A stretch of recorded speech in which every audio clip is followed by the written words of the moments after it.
Hi friends, welcome back to my channel. In today's video, I'm going to show you how to find hidden apps on the Samsung Galaxy F06 5G. If you're new here, don't forget to subscribe and give this video a thumbs up. Now let's dive in. Step 1. First, unlock your phone and open the Settings application. This is where you can find various customization options for your device, including display settings, security settings, and accessibility features. Step 2.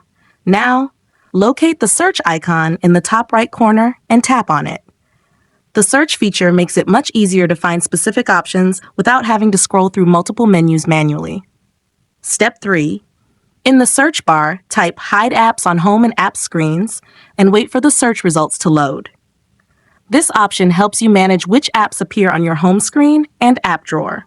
Step 4. After performing the search, find Hide Apps on Home and App Screens and tap on it. Then tap again to access the Hidden Apps menu. Step 5.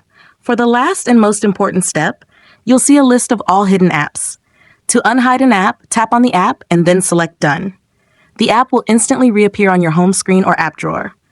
If you found this tutorial helpful, don't forget to give it a thumbs up and subscribe to my channel for more great tips.